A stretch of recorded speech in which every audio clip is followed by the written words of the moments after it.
নারী ও শিশু অধিকার ফোরামের কর্তৃক আয়োজিত আজকের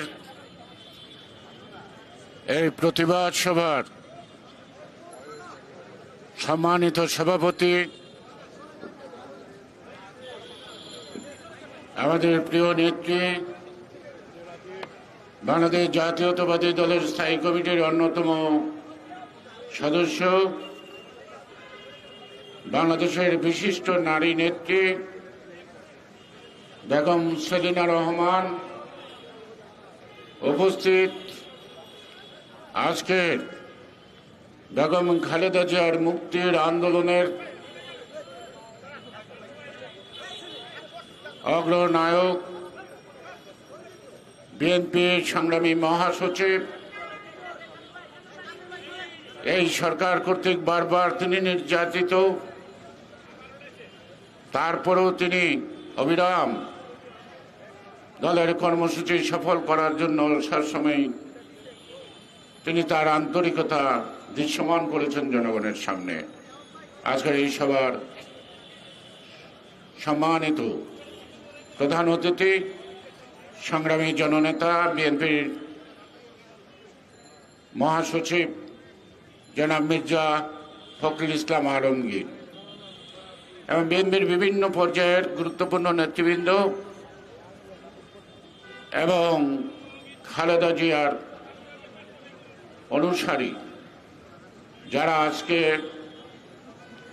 এই প্রতিবাদ সভায় অংশগ্রহণ করেছেন, তাদেরকে আমি আন্তরিকভাবে ধন্যবাদ জানাই। আমাদের যাত্রা কিন্তু এখানে শেষ নয়, আমাদের যাত্রা শুরু যতক্ষণ পর্যন্ত খালেদা জিয়া মুক্ত হয়ে জনগণের পাশে দাঁড়াতে না পারে ততক্ষণ পর্যন্ত। নারী ও শিশু অধিকার ফোরাম কর্তৃক আজকের এই আয়োজনকে আমি আন্তরিকভাবে ধন্যবাদ জানাই। আমি বিশ্বাস করি তারাও আমাদের বাংলাদেশের,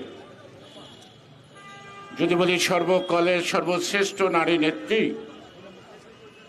যিনি গণতন্ত্রের জন্য আপোষহীন লড়াই করেছেন, যিনি আত্মমানবতার সেবায় মানুষের পাশে দাঁড়িয়েছেন, যিনি অন্যায়ের বিরুদ্ধে সবসময় অত্যন্ত সাহসিকতার সাথে পথ চলছেন, যিনি বাংলাদেশে বহুদলীয় গণতন্ত্র এবং গণতন্ত্রকে প্রাতিষ্ঠানিক রূপ দেওয়ার জন্য যিনি সংসদীয় পদ্ধতির সরকার ব্যবস্থা গঠন করেছিলেন, যিনি কখনো নৈতিকতার সাথে আপোষ করেন নাই, নীতির সাথে আপোষ করেন নাই, তিনি নিজের সুখকে বিসর্জন দিয়েছেন। তিনি যদি ১/১১-র সময় তৎকালীন সেনা সমর্থিত সরকারকে ন্যূনতম ছাড় দিতেন, তাহলে আজকে বেগম খালেদা জিয়াই থাকতো বাংলাদেশের প্রধানমন্ত্রী, শেখ হাসিনার না। শেখ হাসিনা প্রথম বাংলাদেশ ত্যাগ করেছিলেন।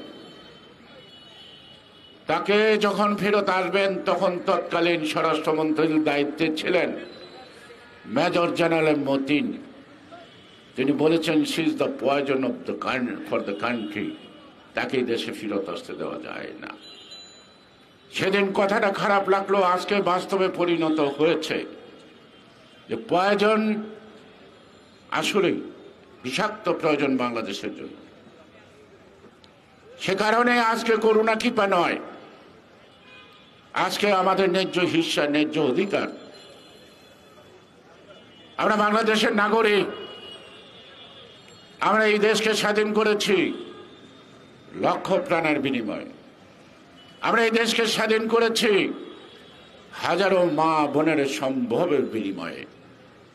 সেই বাংলাদেশে আজকে নারী নির্যাতন, নারী ধর্ষণ, শিশু নির্যাতন থেকে শুরু ক্রমাগত বেড়ে চলছে। সরকার নির্বাক, আজকে তারা লুটপাটে ব্যস্ত, বিদেশে অর্থ পাচার করে দেশকে বিকলাঙ্গ করছেন। সাম্প্রতিককালে ভারত সফর করে যে সকল চুক্তি করছেন তার বিস্তারিত মহাসচিব বলেছেন, আরো বলবেন, আমি সেই দিকে যাচ্ছি না। এক কথাই বলছি যে 17 বৎসর যাবৎ তারা ভারতের সাথে যত চুক্তি করেছে, লিখিত অলিখিত, সব চুক্তি বাংলাদেশের জনগণের স্বার্থের বিরোধী এবং সকল চুক্তি সার্বভৌমত্বের হুমকির সম্মুখীন। এবং গণতন্ত্র আজকে কেন আজকে নাই, তার জন্য তাদেরও দায় আছে। সে কারণেই আজকে গণতন্ত্রের নেত্রী বেগম খালেদা জিয়া, যাকে আমরা মাদার অফ ডেমোক্রেসি বলি, তিনি শুধু গণতন্ত্রের মাই নন, তিনি হার্ট অফ দ্য ন্যাশনালিস্ট, অর্থাৎ দেশপ্রেমিক জনগণের একটা আত্মা, একটা অনুপ্রেরণা এবং the soul of the peoples. তাকে বন্দি রেখে আজকে সরকার যতই তৃপ্তি পাক, আমরা ক্ষুব্ধ না হয়ে পারি না।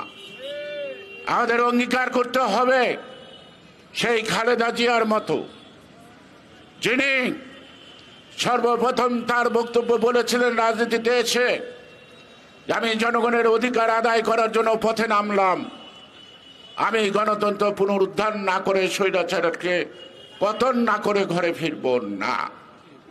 অনুরূপভাবে আপসীন নেত্রী, প্রতিটি কর্মীকে আপসীন হতে হবে, সাহসী হতে হবে। নীতির প্রশ্নে কোনো ছাড় দেওয়া যাবে না, গণতন্ত্রের প্রশ্নে ছাড় দেওয়া যাবে না, স্বাধীনতার সার্বভৌমত্বের প্রশ্নে আজকে এই সরকারকে ছাড় দেওয়ার আর কোনো সুযোগ নাই। সেই কারণেই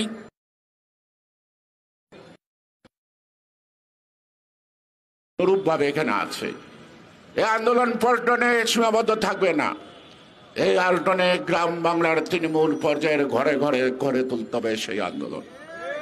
বিক্ষোভের আগুনে জ্বালিয়ে পুড়িয়ে দিতে হবে ফ্যাসিস্ট সরকারের সকল অনৈতিক কর্মকাণ্ড। এই সংগ্রাম ছাড়া আমাদের মুক্তির কোনো পথ নাই। সেই কারণে আজকে কেন আইনি সহায়তা পাচ্ছে না আমাদের নেত্রী? কারণ সকলে জামিন পায়, খালেদা জিয়া পায় না। আজকে আইনি প্রক্রিয়া তিনি বাধাগ্রস্ত করেছেন।